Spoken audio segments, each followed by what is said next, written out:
Llegamos entonces a todos los centros instantáneos para el caso del mecanismo de manivela vela corredera. No hace falta volver a repetir todo lo que ya dije en relación con el centro instantáneo 1.3 y el centro instantáneo 2.4.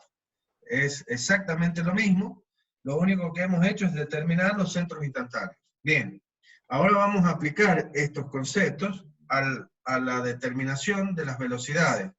Les vuelvo a repetir, el teorema de Aaron Hall Kennedy solo, o sea, el concepto de centros instantáneos solo se aplica para la determinación de velocidades, no de aceleraciones. Y es un método básicamente escalar. Bien. Perfecto. Entonces, vamos a determinar las velocidades de los distintos eslabones en el caso de un cuadrilátero articulado. Como siempre, y que no se nos pierda el concepto, nosotros vamos a calcular, vamos a determinar las velocidades de los diferentes eslabones y puntos característicos de este cuadrilátero, una vez que lo hemos sintetizado, es decir, que sabemos cuáles son las longitudes de estos eslabones. O sea, conocemos todo lo que es la geometría del mecanismo. Hemos determinado después un análisis de posición, por lo tanto, sabemos para cada valor de θ2 de entrada del eslabón de entrada, cuánto va a ser el valor del θ3 y cuál va a ser el ángulo θ4. ¿Sí? Antes que nada, nosotros lo vamos a calcular para esta situación que tenemos enfrente, que es como si le hubiésemos sacado una foto al mecanismo en esta posición. Esa posición está definida por el ángulo θ2 del eslabón de entrada, 2. Y lo podemos hacer para todas las posiciones de θ2 del eslabón de entrada, o sea, para todas las posiciones y para todos los valores del ángulo θ2 que queramos. Bien. Pero para todas esas posiciones, nosotros ya hemos calculado el valor de θ3 y del θ4. Bien. ¿Y qué más necesito para poder encarar esto? Y necesito saber la velocidad angular del eslabón de entrada. O sea que necesito saber el omega 2, básicamente. ¿Por qué? Por pregunta de parcial, porque este mecanismo es un mecanismo de 1 grado de libertad. Por lo tanto, debo conocer todos los datos referidos a un eslabón. Bien, entonces yo conozco el omega 2 y conozco toda la geometría. ¿Qué necesito determinar? El omega 3, el omega 4 y las velocidades correspondientes a los puntos característicos, A, B, C. Bien, este método es un método escalar, no vectorial. Por lo tanto, nosotros tendremos que hacer uso de nuestro concepto y nuestro conocimiento en relación con la ecuación vectorial que nos determina las direcciones de las velocidades. Es decir, esta misma ecuación, que acá está escrita en forma escalar, escrita en forma vectorial, sería velocidad de A igual o sea, como vector, igual al vector omega, vectorial el vector radio. Y sabemos que la velocidad tiene que ser perpendicular al radio en el plano del dibujo. Bien. Con todos esos conocimientos, vayamos a la resolución. Entonces, ¿qué vamos a aplicar? Y vamos a aplicar el concepto de centro instantáneo. El concepto de centro instantáneo nos dice que este punto, que es el punto A, es un punto que pertenece tanto al eslabón 2 como al eslabón 3. Por lo tanto, debe tener la misma velocidad. Por ser un centro instantáneo de velocidad, en los dos cuerpos, básicamente. Entonces, ¿yo puedo encontrar la velocidad del punto A? Sí, porque yo ya conozco la velocidad angular de entrada. Entonces, la velocidad del punto A, o el centro instantáneo 2,3, que es lo mismo, escalarmente la puedo poner como la velocidad angular por el radio correspondiente, que va a ser la distancia que hay entre el centro instantáneo 2,3 y el centro instantáneo 1,2, que serían la distancia que separa al punto A de su centro de rotación. Bien. Ahora, este mismo punto A va a tener la misma velocidad como perteneciente al eslabón 3. Entonces, la velocidad del punto A, pero como perteneciente al eslabón 3, va a valer el omega de la barra 3 por una distancia, ¿sí? Es decir, en ese punto, yo puedo escribir esta igualdad que está acá. Esta igualdad, que es igualar estas dos ecuaciones. Por un lado, la velocidad del punto A como perteneciente al eslabón 2, que vale omega 2 por R I 2,12 y 2,3. Y por otro lado, la velocidad de este mismo punto como perteneciente a este eslabón, que vale omega 3 por una distancia. ¿Esa distancia cuál es? Es la distancia que separa a este punto de su centro de rotación. ¿Cuál es el centro de rotación de todos los puntos de este eslabón? Y el 1,3. Eso lo habíamos dicho antes. Entonces, para eso nos sirve encontrar el centro instantáneo 1,3. Básicamente. ¿Cómo obtengo esta distancia yo? Y la puedo obtener de dos maneras. La puedo obtener de dos maneras. O trazo en forma escalar el eslabonamiento y trazo todas estas líneas para poder encontrar esta distancia, o aplico algún teorema del coseno o del seno para determinar esta distancia. Les vuelvo a repetir, ustedes conocen toda la geometría del eslabonamiento en esta posición. Por lo tanto, pueden calcular cualquier distancia. Esa distancia la calculamos. Entonces despejamos omega 3 en función de todos los datos conocidos. Omega 2 que es conocido, esta distancia que es conocida y esta que la vamos a calcular. Listo. Determinamos la velocidad en este punto. ¿Cuál es la dirección y el sentido del vector? Y como ya dijimos, la dirección va a ser perpendicular al radio correspondiente, que va a ser este radio, el mismo eslabón.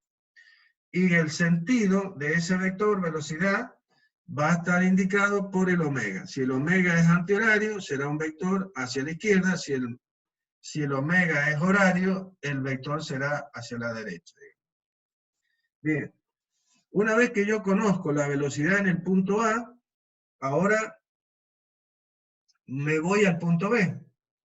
Y en el punto B también puedo presentar una ecuación como la que he planteado en el punto A.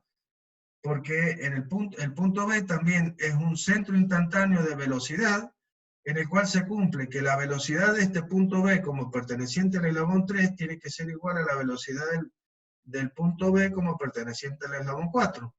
Por lo tanto, yo tendría esta ecuación de igualación, donde he igualado la velocidad del punto B, ¿sí?, mirada desde los distintos eslabones. Esto sería la velocidad del punto B como perteneciente al eslabón 3 será omega 3 por una determinada distancia. ¿Cuál es esa distancia? Y bueno, es la distancia que separa al punto B de su centro de rotación. El punto B es un punto que pertenece a 3 y este cuerpo rota puramente respecto de 1,3, como lo acabamos de decir para A. Por lo tanto, la distancia que separa a B de su centro de rotación sería la distancia que hay entre los centros instantáneos 3,4 y 1,3, como lo indica acá. Y finalmente, la velocidad de B como perteneciente al eslabón 4, ¿sí? Será ¿qué cosa? La velocidad angular del eslabón 4 multiplicado por la distancia que separa el punto B de su centro de rotación, que es el 1, 4. Por lo tanto, será omega 4 por R de I3, 4, 1, 4. Básicamente es eso. Una vez que tenemos igualado estas dos, despejamos omega 4, que es lo que quiero calcular, en función de las distancias, unas conocidas, que es la distancia entre el punto B y su centro de rotación como perteneciente a 4, y la otra que debo calcular, que es la distancia entre el centro, el mismo punto B, y el centro de rotación 1, 3. Y así hemos determinado los valores de omega 3 y de omega 4. La velocidad del punto B, por supuesto, también sale ya sea de esta ecuación o de esta ecuación. O sea, una vez que yo conozco omega 3 y conozco esta distancia, ya conozco la velocidad de B4. Con esta velocidad de B4, ¿sí? ¿Qué dirección va a tener? La dirección va a ser la dirección perpendicular al eslabón 4. Y su sentido, el sentido de ese vector, va a ser el que indique el omega 4. ¿Y cómo van a saber el sentido de omega 4? Y ustedes tienen que ver que esto es un mecanismo. Esto es un mecanismo. Por lo tanto, si este eslabón gira hacia la izquierda, el eslabón 4 no puede otra que girar a la izquierda, porque si no, porque este eslabón es el que une el 2 con el 4. Si el 4 tiende a girar para el otro lado, lo cual ya están pensando que es una torpeza, ¿por qué? Y porque el eslabón AB se estiraría en ese caso. Entonces, ahí van a determinar que la dirección es perpendicular a la barra correspondiente, la velocidad V sub B, esta velocidad V sub B, va a ser perpendicular al eslabón, y su sentido va a ser el de omega 4, que es igual que el de omega 2. ¿Qué sentido va a tener omega 3? Bueno, esto es un poquito más, no voy a decir complicado, sino que va a ser necesario pensarlo un poquito más. Al analizar qué pasa con el punto A y con el punto B. El punto A es un punto que A y B pertenecen a este eslabón, que es el 3. ¿Cómo se mueven estos dos puntos al moverse el mecanismo?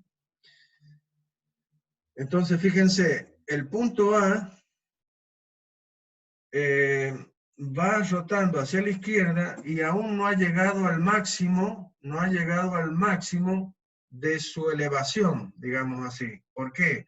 ¿Cuál va a ser el máximo? Y cuando el punto A se encuentre sobre la dirección del eje de las Y, este punto todavía va a ir aumentando en su proyección sobre el eje Y, hasta que este eslabón coincida con el eje de las Y. En cambio, el punto B ya pasó por esa situación de máximo y está descendiendo. Por lo tanto, si este punto asciende y este punto desciende, no puede otra que este eslabón hacer una rotación horaria respecto al punto A. Entonces, a medida que esto sube, este baja. Entonces, este eslabón hace esta rotación. Bien. Entonces, la velocidad de B, mirada desde A, digamos, la velocidad relativa entre este punto y este punto, sería un vector que estaría perpendicular a este eslabón y tendría sentido hacia abajo. Es aplicar lo que ya conocen de lo que es el concepto de velocidad como producto vectorial de omega por el radio. Bien. Este punto, esto está en el libro, en el Norton, en la parte de velocidad, y vemos que van a ver que a través del centro instantáneo 2,4, que es el centro instantáneo entre el eslabón 2 y el eslabón 4, ¿sí? Nosotros podemos hacer una relación. Justamente es el eslabón, el 2 es el eslabón de entrada, y el 4 normalmente es el eslabón de salida, normalmente. El eslabón 3 también es el eslabón de salida. Pero, ¿qué va a suceder? Que este centro instantáneo me va a servir para definir lo que se llama la relación de transmisión entre el eslabón de entrada y el eslabón de salida. La relación de transmisión está dada como la relación entre las velocidades angulares del eslabón de entrada en relación con el eslabón de salida. Entonces, mirando la velocidad que tiene el punto I24, ¿cuánto va a valer? Este punto pertenece tanto a este eslabón como a este eslabón. Por lo tanto, tiene la misma velocidad para este eslabón 2 como para el eslabón 4. ¿Qué velocidad? ¿Cómo voy a expresar la velocidad de este punto? Como perteneciente al eslabón 2. Como ya dijimos, como le adelanté hace un ratito, la velocidad del punto I24 va a ser la velocidad angular por el radio correspondiente. La velocidad angular es la velocidad del eslabón 2, porque lo estoy considerando como perteneciente al eslabón 2, por lo tanto, este punto se va a mover con la misma velocidad angular del eslabón 2. Si esto no lo llegan a entender, ¿cómo puede ser que este punto se mueva con la misma velocidad de este eslabón? Consideren que este eslabón es un eslabón esquelético. Yo estoy indicando a un cuadrilátero articulado a través de 4 eslaboncitos esqueléticos. No les he dado forma, ni dimensión tienen, pero no le he dado la forma. Pueden tener cualquier forma este eslabón. Y una de las tantas formas que puede tener es la de un triángulo. Como si fuera un triángulo. Como hemos dibujado al eslabón AB esquelético, como si fuera un triángulo donde el otro vértice es el punto C. De la misma manera, puedo considerar que el centro instantáneo 2,4 es el otro vértice del triángulo que se está formando en este punto. Entonces, ahora pueden, digamos, ver con mejor idea que este punto pertenece realmente a este eslabón 2. Y por lo tanto se va a mover con la misma velocidad angular que se mueve el eslabón 2, como se mueve el punto A, según lo que calculamos acá. Entonces, acá vimos que la velocidad del punto A valía el omega 2 por el radio correspondiente. Y aquí va a pasar exactamente lo mismo para I24. La velocidad del I24 va a valer el omega 2 por la distancia que separa al punto de su centro de rotación. Entonces va a ser la distancia que hay entre I24 e I12. Tan sencillo como eso. Lo mismo tiene que pasar para la velocidad del punto 2,4, pero como perteneciente al eslabón 4. Hagamos la misma extensión, si ustedes quieren. Imaginen que el eslabón 4 tiene la forma de un triángulo, así. Que el otro vértice de ese triángulo es el punto I24. De la misma manera. Entonces, la velocidad de este punto, pero como perteneciente a este eslabón, va a valer la velocidad omega 4 por la distancia que separa al centro de I24 de su centro de rotación. ¿Cuál es su centro de rotación? Y el mismo centro respecto al cual rota el eslabón 4, que es el I14. Entonces, la velocidad del I24 como perteneciente al 4 será la velocidad del eslabón 4 por la distancia que separa al punto del centro de rotación I14. Bien, igualada a estas dos, Igualadas estas dos ecuaciones, puedo despejar a omega 4 como omega 2 por la distancia. O lo que es lo mismo, si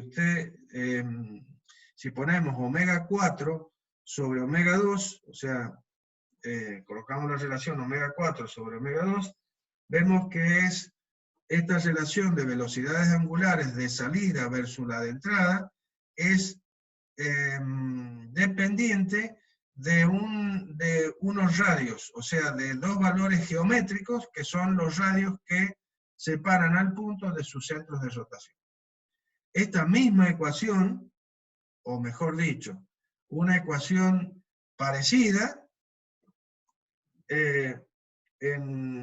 idéntica en su forma, pero parecida por el tema de que las distancias van a ser diferentes, la vamos a ver en otro tema, que es el tema de los mecanismos de transmisión por contacto directo. Bien, entonces, fíjense que hemos determinado las velocidades angulares de los eslabones, ¿sí? En un caso, acá, hemos llegado a determinar la velocidad omega 4 en dos pasos. Primero hemos determinado la velocidad angular del eslabón 3, y una vez que he conocido la del eslabón 3, paso a conocer la del eslabón 4, que es este camino. En cambio, a través del conocimiento del centro instantáneo 2,4, nosotros en un solo paso, o sea, con la aplicación de este concepto, nosotros podemos determinar la velocidad de salida, omega 4, si conozco la velocidad de entrada en un solo paso. Esa es, digamos, la ganancia en cuanto a la aplicación del centro instantáneo 2,4. Bien.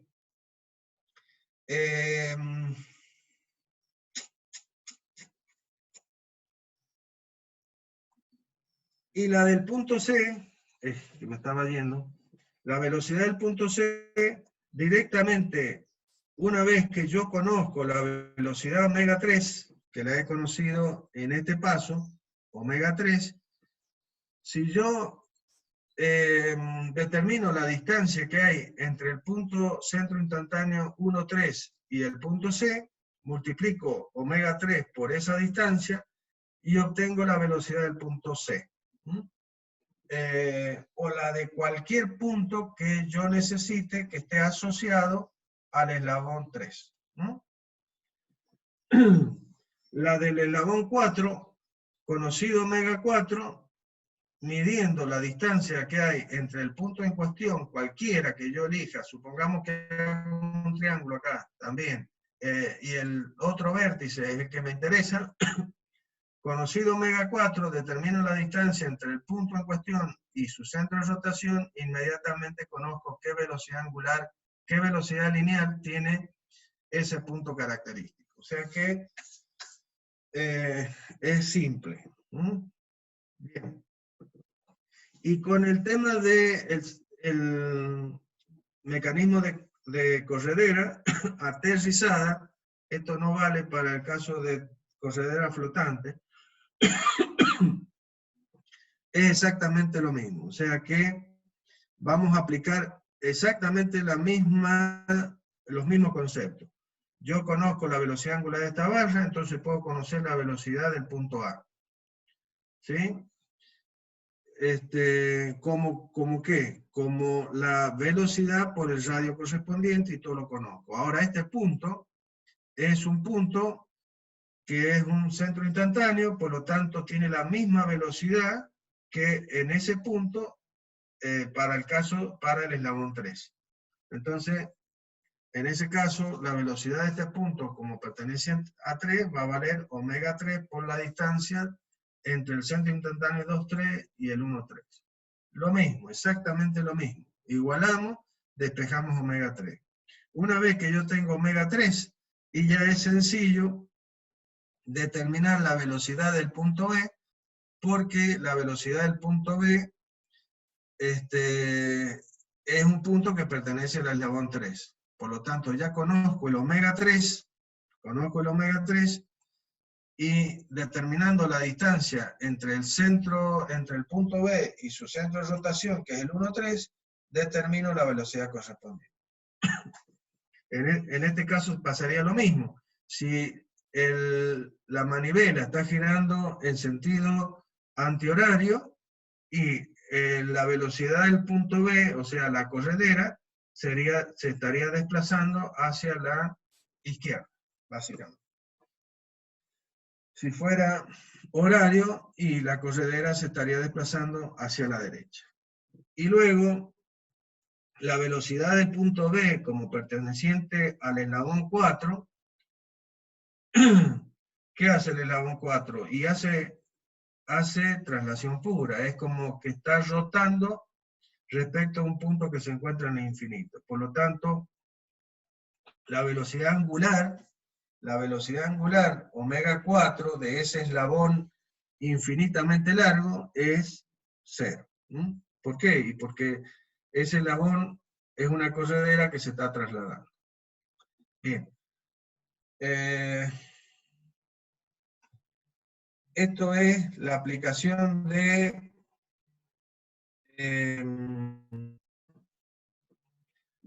los centros instantáneos para la determinación de las velocidades. Yo voy a cortar acá, tendría que seguir con velocidad de deslizamiento, pero voy a volver a esto. Quiero hablar sobre aceleración, para que así podamos hablar de los problemas para el trazado gráfico, tanto de velocidades como aceleraciones. Entonces, un segundito.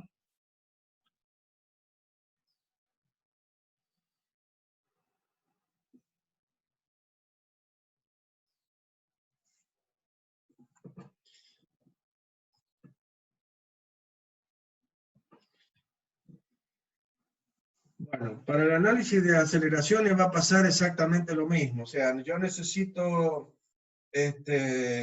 conocer las posiciones, hacemos el análisis cinemático, determinamos velocidad, y finalmente lo que queremos es encontrar las aceleraciones para poder determinar las fuerzas dinámicas y de esa manera poder diseñar todo el mecanismo. Eso es un concepto básico y es el criterio respecto del cual vamos a responder.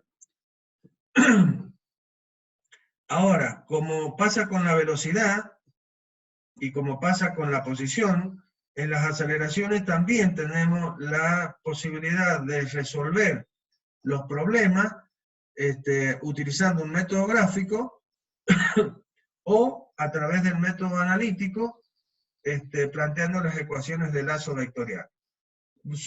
Vale todo lo que hemos hablado anteriormente para posición y para velocidad, es válido para aceleración. O sea, el método analítico, habíamos dicho, para el caso de aceleración,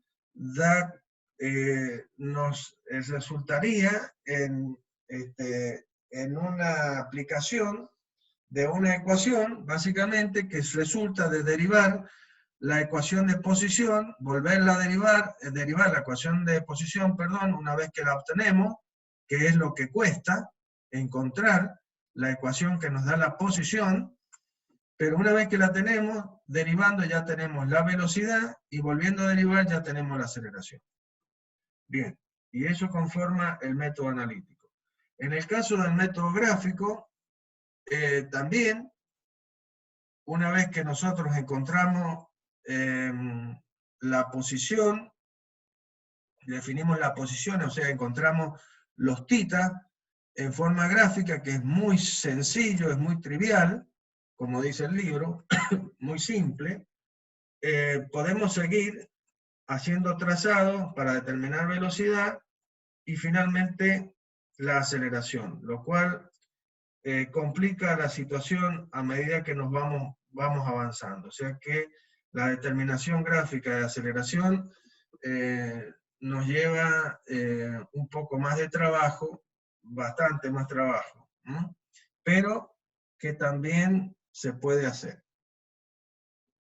Bien. La determinación de la velocidad es justamente, además que para encontrar las fuerzas dinámicas, también dijimos que es para tener una idea de la energía cinética almacenada en los eslabones, ¿no? Que es importante. Bueno, muy rápidamente,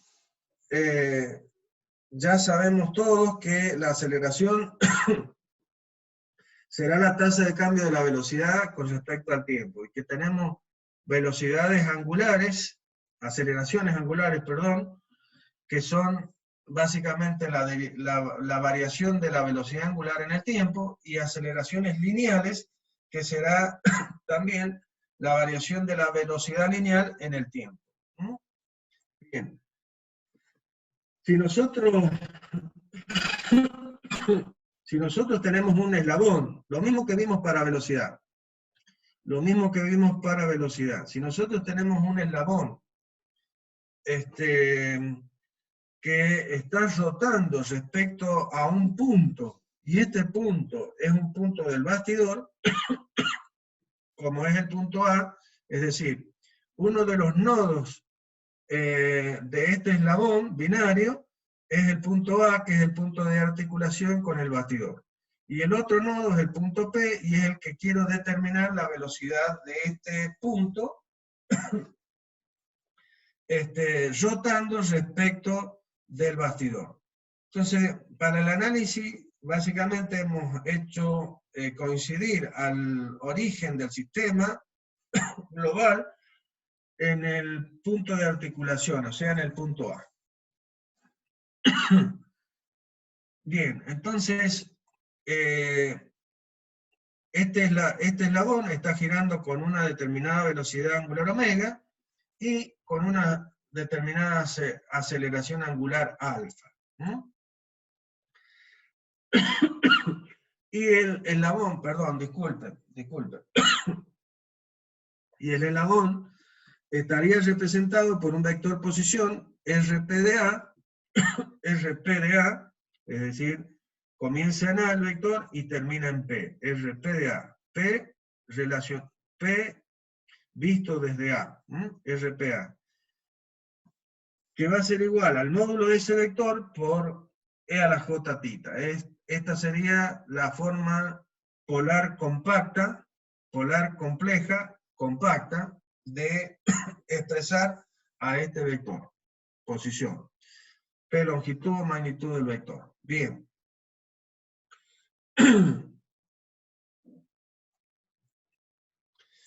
Si nosotros derivamos a este vector, vamos a obtener ¿qué cosa? La aceleración, la velocidad, que como vimos era el módulo por el módulo de la velocidad angular por el módulo del vector posición por E a la J tita, y multiplicado por el operador J. ¿Por qué? Porque la derivada de este vector es esto que es constante por la derivada de E a la J tita. Y la derivada de E a la J tita es J por la derivada de tita respecto de t. Básicamente. Si volvemos a derivar este vector velocidad, ahora vamos a tener la derivada de la velocidad, que nos va a dar dos componentes. ¿Por qué nos da dos componentes? Y porque ahora yo tengo un producto de dos variables, o sea, tengo dos variables dentro de la derivada. Omega, que depende del tiempo, y tita, que depende del tiempo. Entonces, cuando derivemos, o sea, J es una constante, P es una constante, entonces queda J y P fuera como factor común ¿de quién? Vamos a derivar el primero. Entonces va a ser la derivada de omega respecto al tiempo por la segunda función sin derivar, E a la J tita sin derivar. Más, ahora, el primero sin derivar, que sería omega, por la derivada de E a la j tita. Y eso va a ser j por E a la j tita, por la derivada de tita respecto de t. Bien. Entonces, la derivada de la posición me da un vector que es la velocidad. Ahora, la derivada de la velocidad, que es otro vector, me da dos vectores.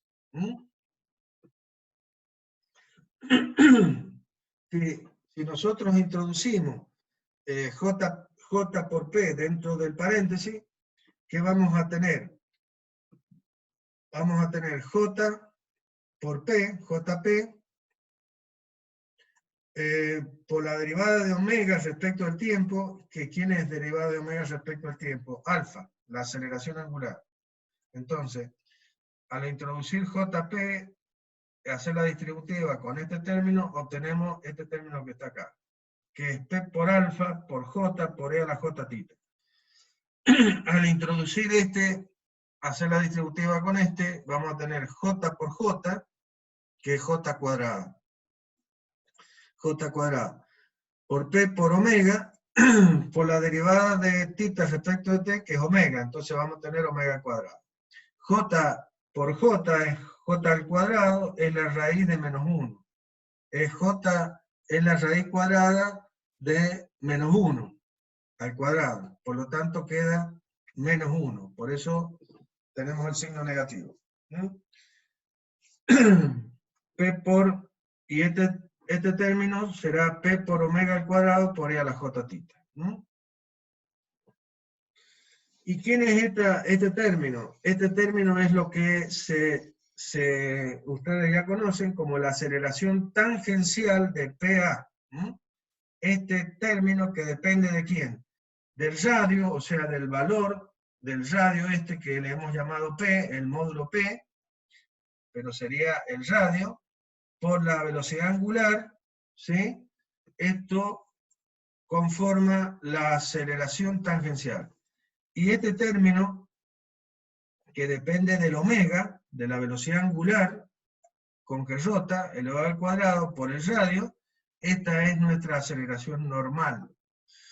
Esta es la que llamamos en física 1 la aceleración centrípeta. Centrípeta.